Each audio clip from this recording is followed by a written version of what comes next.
Hola, buenos días, ¿cómo están? Buenos días, profesora. Buen día. Vamos a empezar. Ah, a ver, ayer nos quedamos con la definición de pasivo laboral contingente, dimos los ejemplos de los pasivos laborales contingentes que encontramos comúnmente en México y un par de ejemplos de los que podríamos encontrar y que son adicionales a los de ley. Entonces, vamos a seguir con el tema de las hipótesis. Ah, ah, ah, eh, Empiezo a grabar la clase y les comparto pantalla.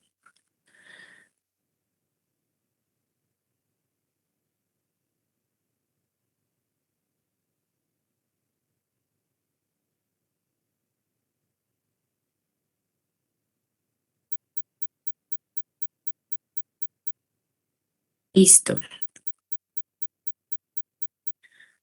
Me parece que ahí ya pueden ver mi pantalla. Entonces, ayer nos quedamos justo en la parte de la definición del pasivo laboral contingente y me voy a ir hasta donde se empieza a hablar acerca ya de las hipótesis demográficas, que es el primer combo del que nos habla la guía de la MAC.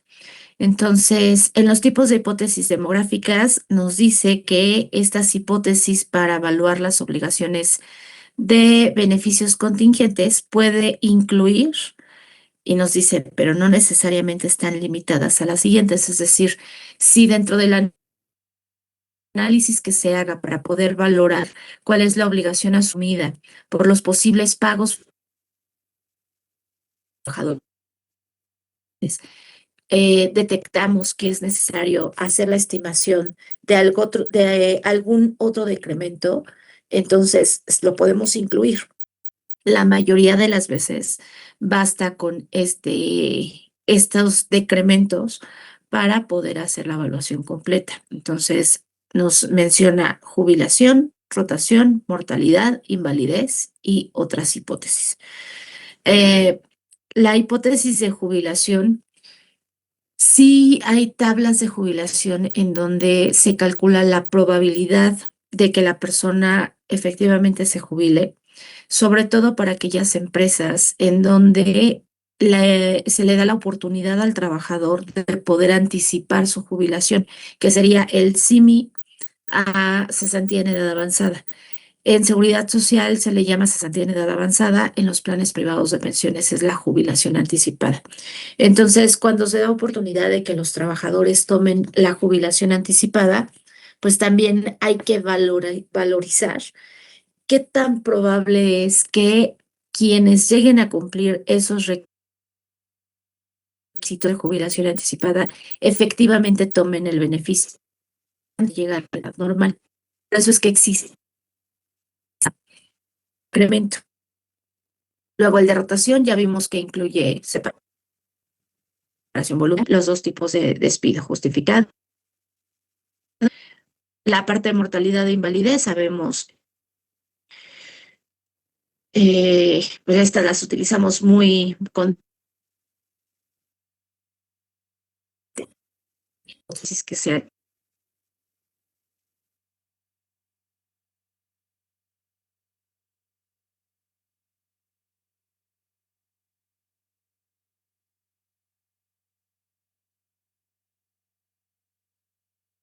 necesario jubilación, es decir, en estas probabilidades de jubilación que se vayan a seleccionar, se tiene que considerar el diseño del plan, así también como la jubilación anticipada, es decir, a partir de qué momento se va a poder dar esa jubilación anticipada y hasta qué punto se cumplen con los requisitos de jubilación normal.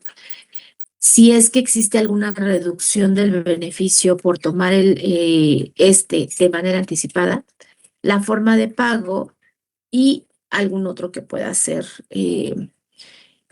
importante considerar y que tenga impacto sobre la estimación que estemos haciendo.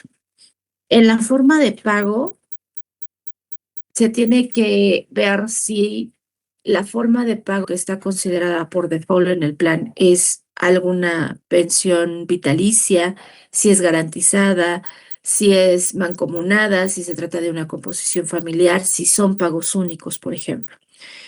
Y además de eso, saber si es que hay otros beneficios que se dan con posterioridad a la jubilación, como el que les comentaba ayer de los gastos médicos a jubilados. Em, o si llegan a tener o a proporcionar algún plan de ahorro, que es como otro de los ejemplos que nos ponen aquí.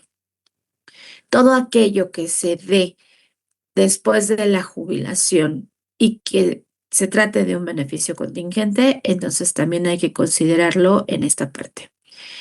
En la rotación nos sugieren que los factores específicos o relacionados, el índice de rotación,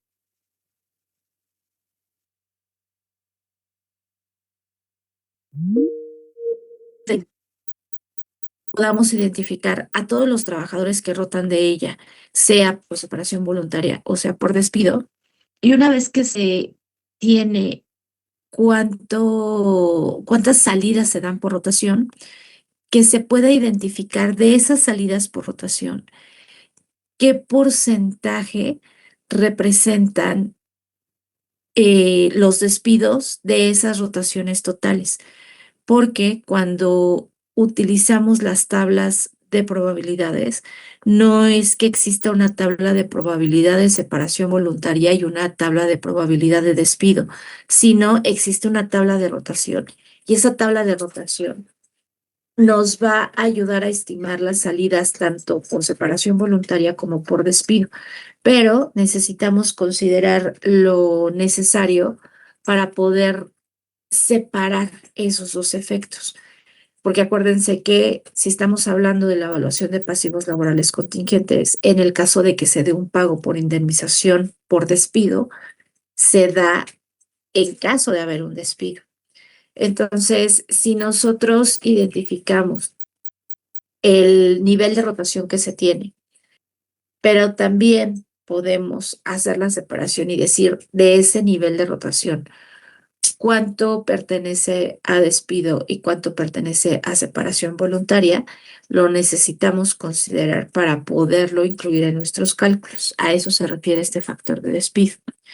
Y también se debe de considerar si es que existen sindicatos, porque normalmente cuando una empresa tiene un sindicato, los niveles de rotación pueden ser distintos para los empleados no sindicalizados y para los empleados que sí lo son.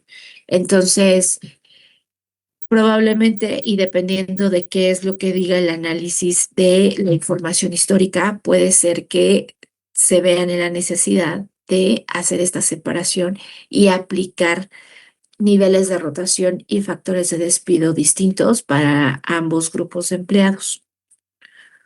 Luego, en la mortalidad, nos dice que se debe de considerar el posible uso de diferentes hipótesis de mortalidad antes y después de la jubilación.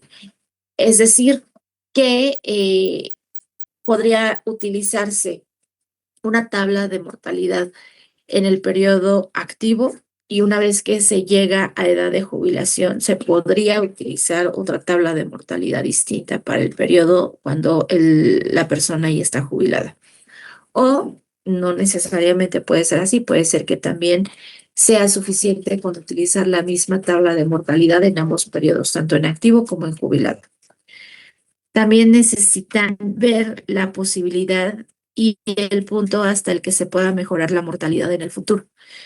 No sé si en sus clases de actuariales vieron que existe, por ejemplo, la tabla de Linz con factores de mejora, que lo que hacen es considerar en qué año se está haciendo la estimación junto con cuántos años tiene la persona a la que se le va a calcular la probabilidad de sobrevivencia y con eso se consideran factores que entran en juego en las probabilidades de mortalidad para que se pueda hacer una mejora en esa estimación, dependiendo el punto en el que se esté haciendo el cálculo. También se debe de considerar el uso de diferentes hipótesis de mortalidad para inválidos que a su vez pueden depender de la definición de invalidez que contenga el plan y de cómo se administra. Eh, lo mismo, depende de cuál es la población que se está, a la cual se le va a calcular o a estimar la obligación, para que conociendo la población y conociendo las características del plan, se pueda tomar una decisión de cuál es la mejor tabla de invalidez en este caso, mortalidad de personas inválidas o mortalidad de personas no inválidas. Y dependiendo de eso, pues si es o no necesario tomar tablas distintas. Y el uso de diferentes tablas de mortalidad para diferentes subgrupos de participantes y beneficiarios. Por ejemplo, si van a hacer la evaluación del pasivo laboral contingente de una empresa minera y la empresa minera tiene contratado personal que está trabajando directamente en las minas y personal administrativo, evidentemente el administrativo es este riesgo de mortalidad de inmortalidad y de invalidez de los que están trabajando directamente en la mina. Casos, habla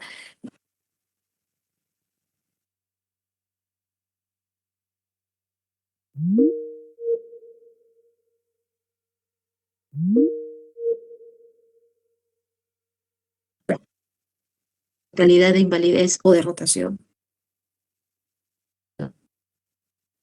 Claro, eh, eh, de la mejor manera posible. El- y luego nos da su recomendación para invalidar.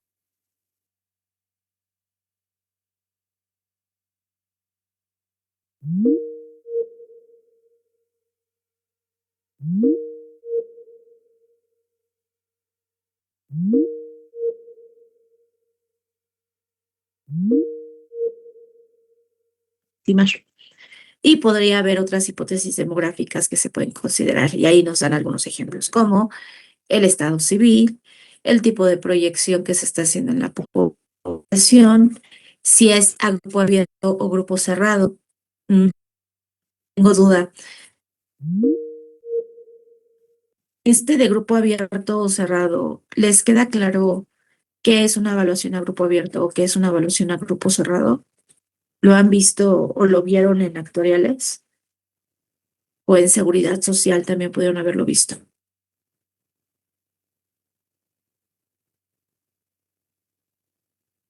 ¿Alguien? ¿No? ¿Nadie? No me acuerdo, recuerdo que vimos el concepto, pero la verdad no me acuerdo qué era. Ok. Eh, Importante identificar y saber cuál es la diferencia entre estos dos tipos de grupo. Cuando se habla de una evaluación a grupo abierto, quiere decir que se va a considerar dentro de la proyección la posibilidad de nuevos ingresos al grupo que se está evaluando. En general, para las evaluaciones de seguridad social se hacen a grupo abierto, que las proyecciones que se hacen para seguridad social son muchos años hacia adelante. Eh, Normalmente, cuando se hace las evaluaciones de los esquemas de seguridad social, podemos encontrarnos con las proyecciones a 50 años o a 100 años hacia adelante.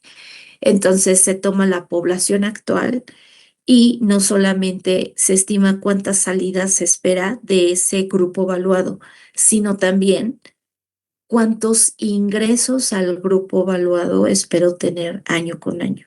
Y de esa manera tenemos la proyección de salidas y la proyección de entradas.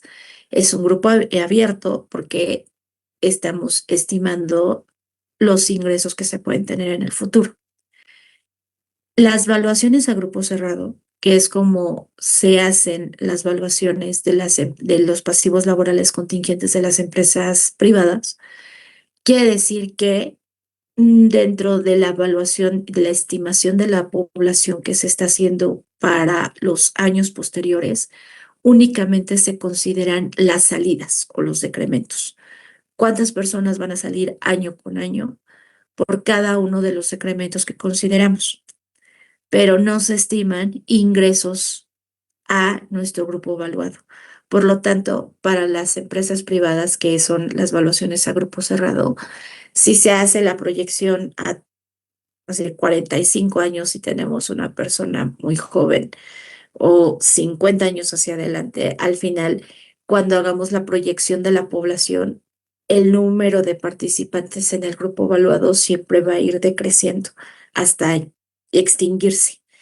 Esa es la diferencia entre hacer la evaluación a grupo abierto o hacerla a grupo cerrado. También podríamos considerar si es que en el plan se considera dar los beneficios a través de una composición familiar, es decir, que no solamente quede cubierto la sobrevivencia del jubilado, sino también la del cónyuge y la de los hijos hasta ciertas edades normalmente. En general, los planes privados que consideran estas composiciones familiares adoptan la misma regla que está definida en seguridad social, que es se les proporciona el beneficio en caso de que fallezca el jubilado, poder proporcionar a diferentes porcentajes a cónyuge y a hijos, y a los hijos pues hasta ciertas edades, mientras estén estudiando o hasta cierta edad como tope. Y así como en seguridad social, si es que existe un hijo que no tiene la posibilidad de poder mantenerse solo por algún tipo de deficiencia, entonces se considera también como que se le va a seguir pagando esa pensión sin la edad límite que se llegue a establecer. Obviamente, si se necesita considerar la parte de la composición familiar, hay que saber cuántos miembros son de la familia y las edades que tienen para poder hacer las proyecciones pertinentes. También se podría considerar, dependiendo del tipo del plan, el tipo de fallecimiento para los hijos supervivientes hasta una edad preestablecida, que era lo que les decía hace rato, posibles nupcias, divorcios, segundas nupcias, es decir, si por ejemplo, algo muy específico, si el plan de pensiones considera que se le va a pagar una pensión mensual vitalicia mancomunada al 100% con cónyuge y el jubilado fallece, sabemos que entonces el cónyuge va a seguir recibiendo el 100% del beneficio, pero se puede ser todavía mucho más puntual en qué momento se termina la obligación, y puede terminar la obligación con el cónyuge cuando el cónyuge fallezca también, o en caso de que se vuelva a casar. Y entonces, cuando se dan esos casos, lo que solicitan en la parte administrativa del plan es el comprobante de que no tiene segundas nupcias la persona, el beneficiario del jubilado que falleció. Pudiese ser que se necesite también hacer cierta o tomar ciertas hipótesis sobre las horas trabajadas. Todo depende de cuál es el pasivo que se esté evaluando y las condiciones que haya que considerar en la definición de los beneficios. En el proceso de selección de estas hipótesis demográficas, lo que nos dice es que nos recomienda identificar los tipos de hipótesis considerando el propósito y la naturaleza de la evaluación, es decir, para qué estamos haciendo la evaluación actuarial, las bases del sistema o beneficios y factores que afectarán el momento y el valor de cualquier pago potencial de beneficios, las características de los beneficios a los empleados que se van a evaluar, como el periodo de medición, la tendencia en el tiempo de pagos del sistema, si es a grupo abierto, si es a grupo cerrado, la volatilidad que haya, También saber cuáles son las características del grupo cubierto, qué tipo de trabajo realizan, a qué riesgos están expuestos y cualquier factor relevante que el actuario considere importante analizar para poder establecer las hipótesis pertinentes. Eh, esto, este documento que les estoy proyectando se los vamos a subir al Classroom para que lo puedan leer con calma y completo. Pero hasta aquí es lo más relevante. Vamos a ver qué nos dicen para el combo de hipótesis financieras. Y las hipótesis financieras, la lista o las hipótesis que enlistan en esta recomendación es tasa de descuento, que sabemos que con esta traemos a valor presente los posibles pagos futuros, las tasas de rendimiento de los activos del plan. Esta solamente aplica si el plan que se está evaluando está fondeado, es decir, si la empresa tiene abierta una cuenta en la cual está poniendo recursos y está etiquetada esa cuenta para uso exclusivo del pago de los beneficios. Las tasas de incrementos salariales, que ya hemos visto en qué momento las utilizamos, tasas de incremento para las pensiones. Muchas veces las pensiones que se pagan, los planes consideran que esas pensiones crezcan al mismo ritmo de inflación para que el recurso que reciban los jubilados no pierda poder adquisitivo, pero no es que todas deban de incrementarse así.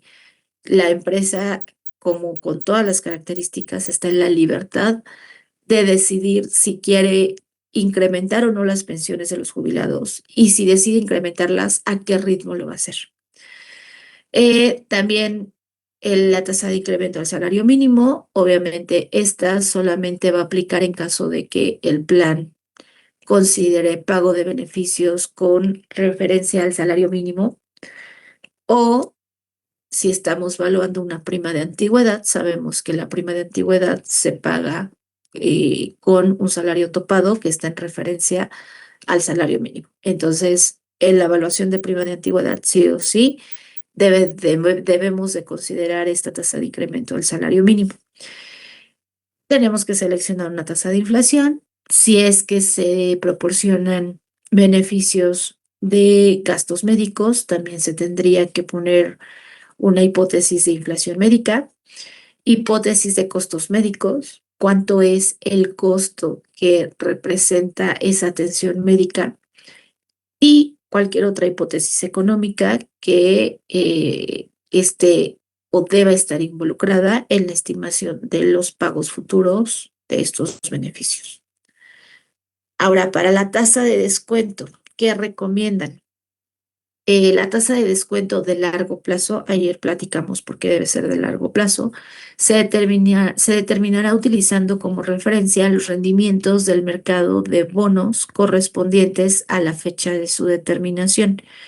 Cuando una empresa presenta sus estados financieros, una forma sencilla de ver qué es lo que está presentando es una fotografía de cómo se encuentra la empresa en el momento en el que está presentando la información. Entonces, para saber cómo se encuentra la empresa, debe de considerarse la fecha en la que se está presentando la evaluación y dan como sugerencia dos métodos para que se pueda determinar cuál es la tasa de descuento que se va a utilizar. El primero es el enfoque de la curva de rendimientos y en este método lo que se considera es tal cual una curva de rendimiento que se va a utilizar para descontar cada pago estimado derivado de los beneficios a evaluar, es decir, cada beneficio que se vaya a pagar a los trabajadores. Se tiene que ver cuál es el momento probable en el que se vaya a pagar y considerar la tasa respectiva que correspondería al momento en el que se va a pagar ese beneficio y con eso traerlo a valor presente. Después se debe determinar una tasa única equivalente que replique el mismo valor presente que utilizando la la curva de las tasas que se haya puesto. Y esta tasa única que se calcula es la tasa de descuento que se utilizará para la evaluación actuarial. Y también nos da el método de duración. Bajo el método de duración, lo que se debe de calcular es la duración de los flujos de los beneficios a evaluar. Y de acuerdo a la duración que se haya calculado, seleccionar la tasa de descuento que corresponde al bono que esté más cercano, que su duración esté más cercana a la duración de las obligaciones. Por ejemplo, a ver, déjenme les muestro algo para que no quede, para que quede más claro. Ahí siguen viendo el PDF, ¿verdad? Sí.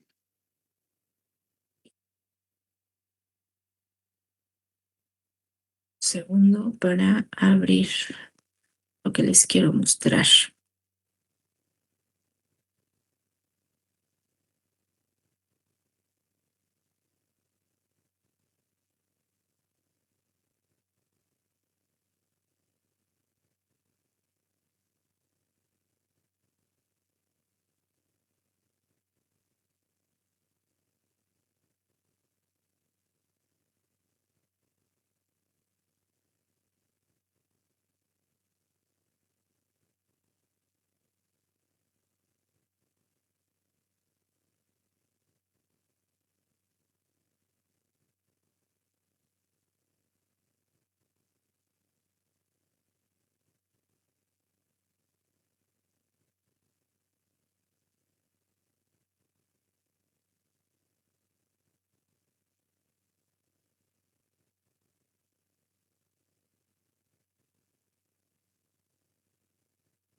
Ahí ya están viendo el Excel.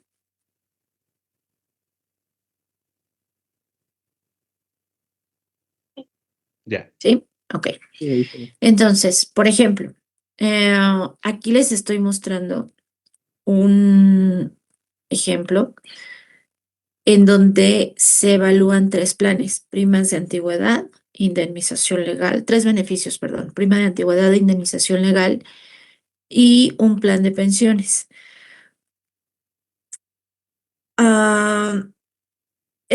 Lo que se ve en la columna D es el cálculo de la duración de cada uno de los beneficios. Entonces, duración, 6.75 años para la prima de antigüedad, 4.51 años para la indemnización legal y 13.8 años para el plan de pensiones. Tomamos también la duración, no se calcula la duración total, y con esto, 6.79.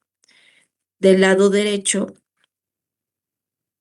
lo que es esto es los datos de la tasa de rendimiento de los bonos gubernamentales en donde se tienen estas duraciones.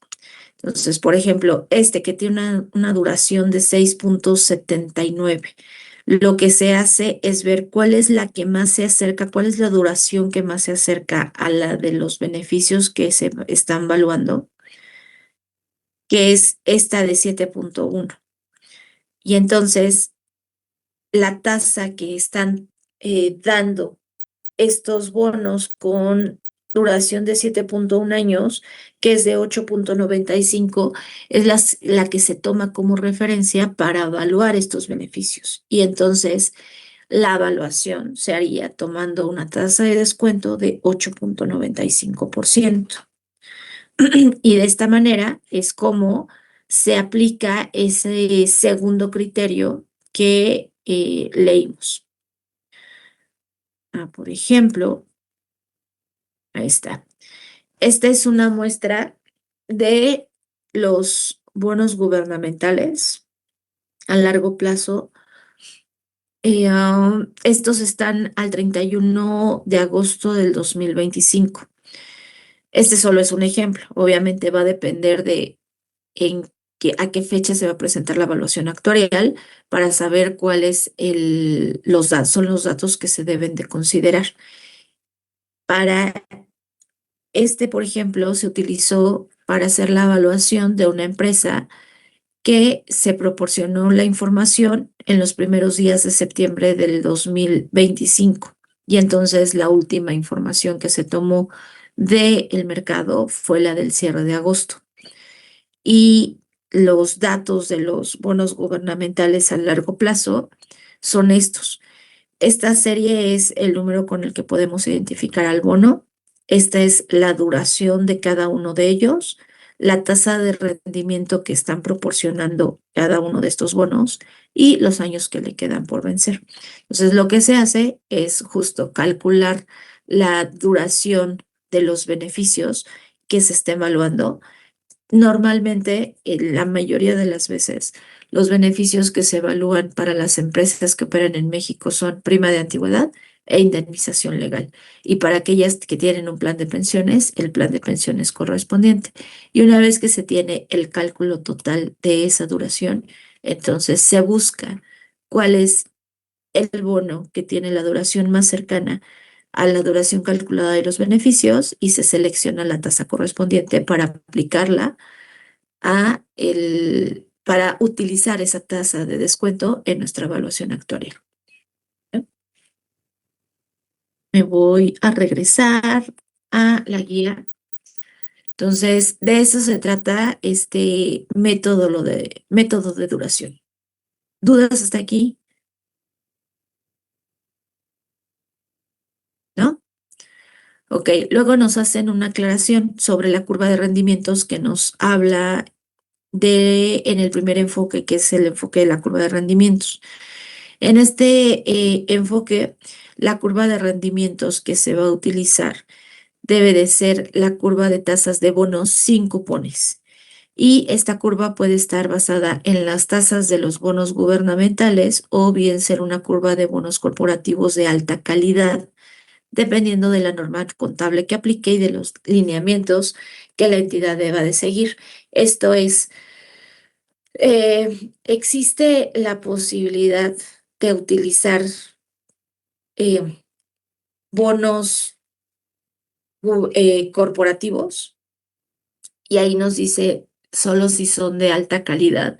Y otra forma en que se puede mencionar es ya sea que sean de alta calidad o que haya un mercado profundo de bonos corporativos. Que haya un mercado profundo quiere decir que existe el suficiente número de bonos o de títulos de los corporativos para que no se tenga que castigar el precio si es que se quiere negociar este tipo de instrumento en el mercado. En general, muchos de los despachos que hacen las evaluaciones actuariales solamente toman como referencia bonos gubernamentales, que son los que tienen menor exposición a riesgo. Entonces, depende del análisis, depende del criterio del actuario, si solamente se va a tomar como referencia esos bonos gubernamentales o si también considera pertinente meter en ese análisis a los bonos corporativos. Luego, en la tasa de rendimiento de los activos del plan, esta básicamente lo que nos dice es que tenemos que considerar la tasa con la que se va a estimar cómo va a crecer el fondo, cuáles son los rendimientos que se van a obtener en el futuro. Algo importante es que de acuerdo a a la norma contable que aplica localmente, es decir, la NIF de 3, no sé si se acuerdan que hicimos un cuadrito en donde pusimos tres normas. La local, que es la NIF de 3, la internacional, que es el IFRS, y la americana, que son los USGAP. En la norma local es muy puntual la norma y lo que dice es que la tasa de rendimiento de los activos del plan que debe de utilizarse debe de ser la igual a la tasa de descuento y ahí no hay mucho que hacer. Pero si estamos haciendo la evaluación bajo alguna otra norma en la que nos permita tener hipótesis distintas, los elementos que debemos de considerar para seleccionar la tasa con la cual vamos a proyectar los posibles rendimientos que pueda tener el fondo, entonces necesitaríamos considerar la composición de la cartera a la fecha de evaluación, es decir, cómo está invertido el recurso para poder considerar los rendimientos que están generando esos instrumentos y poder hacer la mejor estimación posible de los rendimientos a futuro. ¿Cuál es la estrategia de inversión que se está tomando? Es decir, si se tiene definidas las políticas de inversión, cuánto está a largo plazo, cuánto está en corto plazo, cuánto está en el mediano plazo. La información histórica acerca de cuáles son los rendimientos que se han reportado para estos fondos y las proyecciones económicas. Todos estos elementos se tendrían que considerar para poder tomar una buena decisión o la mejor decisión de la tasa que nos ayude a proyectar el fondo hacia el futuro. Luego, la tasa de incremento salarial. En la tasa de incremento salarial hay un par de elementos que deben de ser considerados. No solo debe de considerarse los incrementos normales que puedan tener los trabajadores, sino también hay que considerar las posibles promociones que lleguen a tener.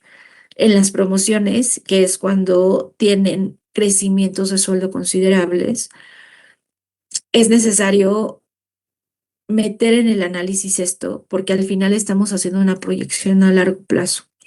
Entonces, al considerar estos dos elementos, lo que se obtiene es una tasa de carrera salarial.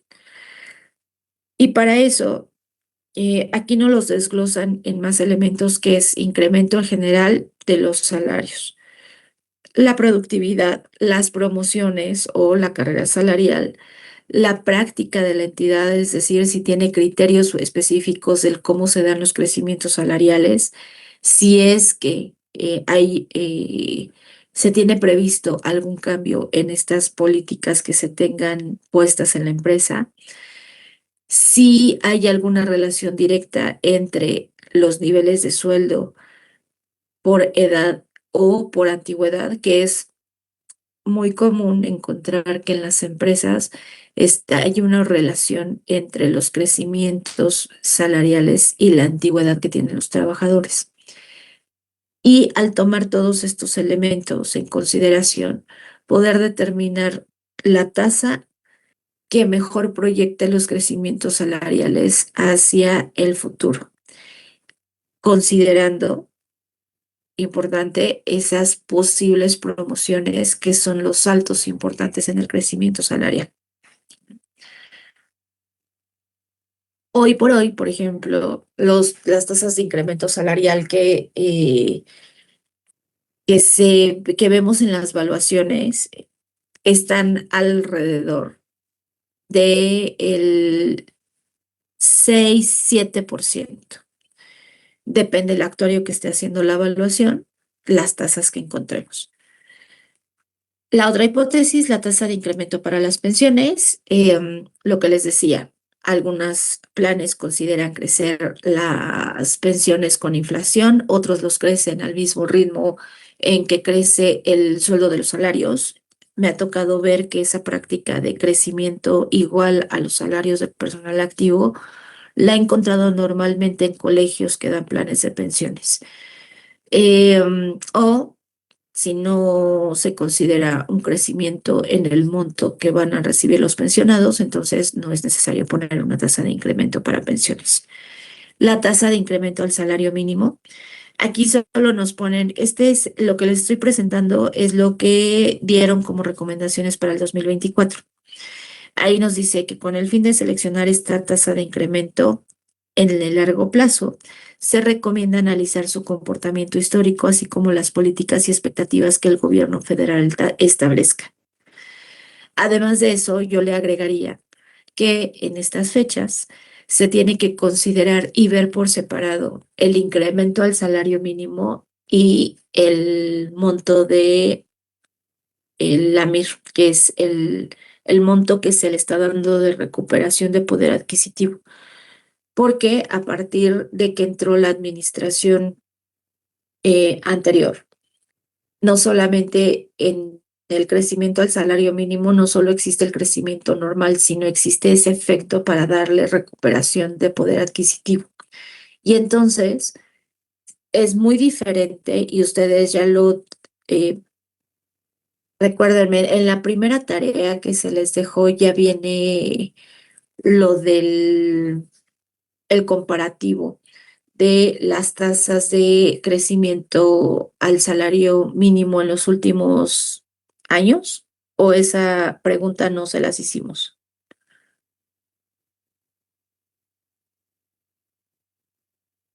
Creo que esa no vino, maestra. Esa no vino, entonces va a ser para la segunda tarea. Lo que van a tener que hacer es investigar cuáles han sido los crecimientos del salario mínimo en los últimos 10 o 15 años y hacer un comparativo contra la inflación. Ese es el ejercicio que van a hacer en la tarea. Ahí se van a dar cuenta cómo los crecimientos al salario mínimo hubo una diferencia muy marcada desde que entró la administración anterior y que se dio este crecimiento para recuperar poder adquisitivo, porque los crecimientos normales venían alrededor del 3.5%. Cuando entra este factor, despunta el crecimiento del salario mínimo y en promedio el crecimiento al salario mínimo en los últimos 7 años ha sido alrededor del 20%.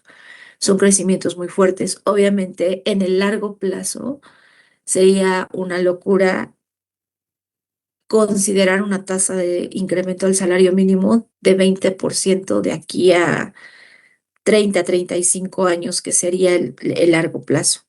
Entonces, se tiene que hacer un análisis diferenciando esa recuperación de poder adquisitivo contra el ritmo del crecimiento, vamos a ponerlo entre comillas, normal, saber qué es lo que dice la administración actual que va a suceder con el salario mínimo en el mediano plazo y sobre eso tomar una decisión de cómo se van a reflejar esos crecimientos al salario mínimo.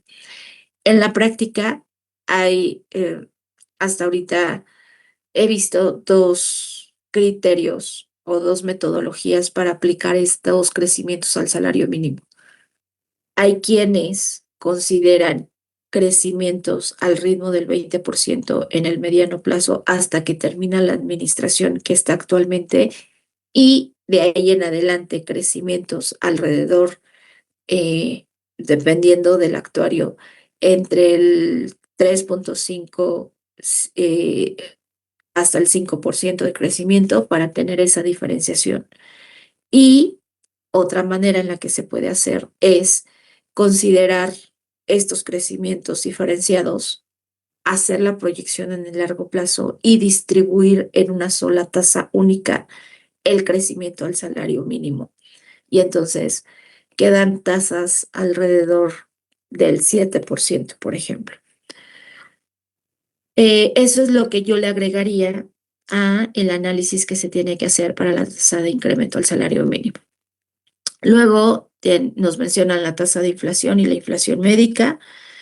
La inflación médica solamente va a ser necesaria en caso de que el plan considere o dentro de los beneficios a evaluar, la empresa esté asumiendo obligaciones de gastos médicos para las personas. los costos de servicios médicos, que aquí nos dice que el propósito de este supuesto es determinar el costo de los beneficios de salud que se estarían otorgando a partir de la jubilación a los empleados, siempre y cuando se tenga derecho a estos beneficios. Todavía hay empresas que dan servicio, que asumen el costo del servicio médico a jubilados, pero cada vez son menos porque es un costo, les mencionaba ayer, muy alto. Realmente es caro proporcionar este tipo de beneficios a los jubilados. Y en otras hipótesis económicas, pues bueno, si es que es necesario considerar algún otro elemento económico para poder hacer la proyección de los beneficios de los posibles pagos a futuro, entonces se tiene que considerar dentro de este análisis. ¿Alguna duda hasta aquí?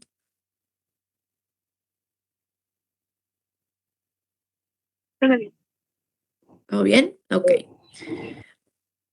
Esto último es como un resumencito de lo que platicábamos ayer, que es qué se debe de considerar para poder tomar una decisión sobre los combos de hipótesis. Y ayer yo les decía, lo podemos partir en dos: el combo de hipótesis biométricas o las actuariales, que son todos los decrementos, muerte, invalidez, rotación, jubilación, y el combo de las hipótesis financieras.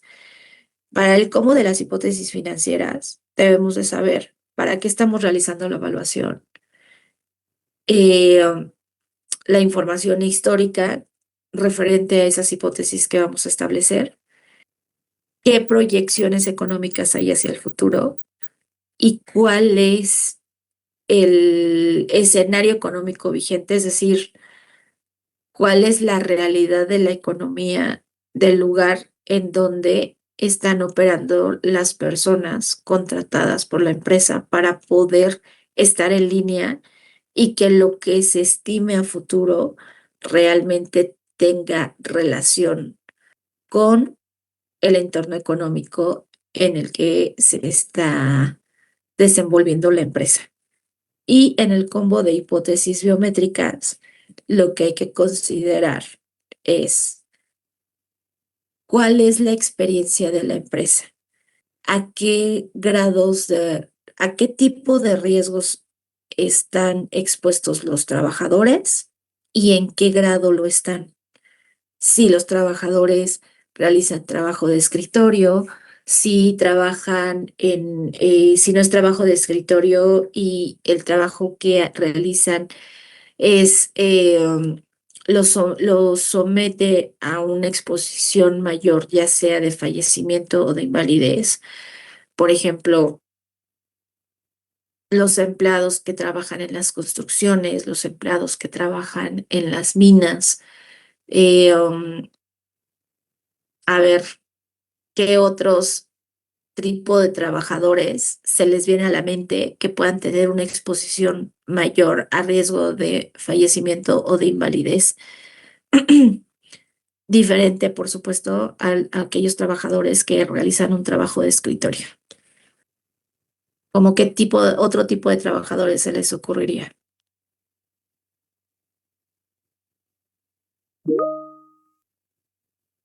Voy a quitar mi pantalla y ya terminamos con este documento.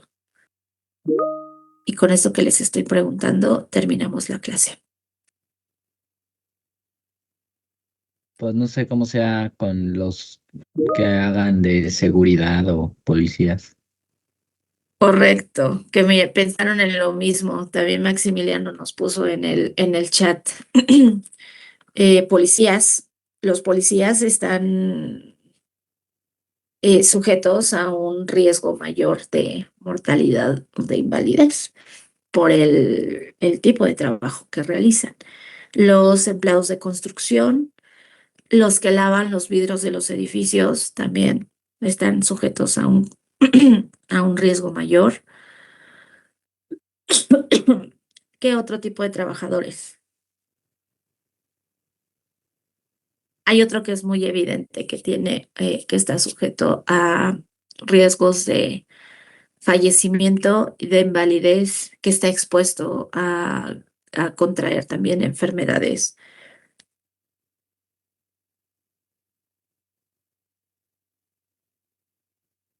Por el tipo de actividad que hacen. Los que hacen las carreteras son más propensos a daños en los pulmones y garganta por el tipo de material que utilizan, correcto. Alguien puso políticos. ¿Por qué Maximiliano? Bueno, por los posibles, me supongo que a lo mejor lo estás diciendo por los posibles atentados que pudiesen sufrir. Ok, porque son figuras públicas.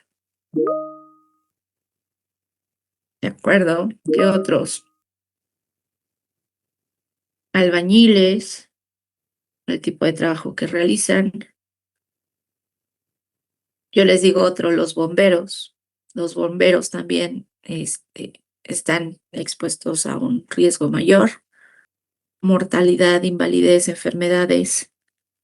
Los que trabajan en los laboratorios, por ejemplo. Hay algunos otros, cuando hacen las evaluaciones, eh, la necesidad de conocer la población a la que estás evaluando muchas veces te permite conocer otras cosas que están fuera de la actuaría. Alguna vez me tocó ver una empresa en donde, no sé si esté bien dicho, pero manufacturaban cierto material y para los trabajadores que estaban directamente en la fábrica, dentro del contrato colectivo de trabajo, se mencionan, porque tenía sindicato, y para ese sindicato, para todos los sindicatos, tienen un contrato colectivo de trabajo. Conocerlo es un sí o sí si vas a realizar la evaluación actuarial de sus beneficios, porque necesitas saber cuáles son los beneficios que les dan y poder clasificarlos, cuáles son contingentes y cuáles no son contingentes. Por ejemplo, para esta empresa que les decía que mm, manufacturaba materiales ciertos materiales, para los empleados que estaban directamente en la fábrica, una de las prestaciones que tenían era cierto apoyo económico para la compra de leche. Y venía así explícitamente, apoyo económico para la compra de N litros de leche al mes. Pues me llamó la atención, investigando, resulta que cuando están expuestos a ciertos materiales, el consumo de leche hace que se reduzca los daños que pueden tener. Obviamente, al estar trabajando con los materiales peligrosos y pues estar respirando esas en el taller en el que se construye lo que están construyendo. Entonces, es importante conocer a la población a la que se está evaluando y la actividad que realiza la población que se está evaluando para poder determinar cuáles son los riesgos a los que están expuestos y estimar las salidas que se pueden tener por esos riesgos asumidos. ¿Sale? ¿Dudas hasta aquí? ¿No? Con eso terminamos hoy, entonces. Nos vemos la siguiente clase. Que pasen bonito fin de semana. Ay,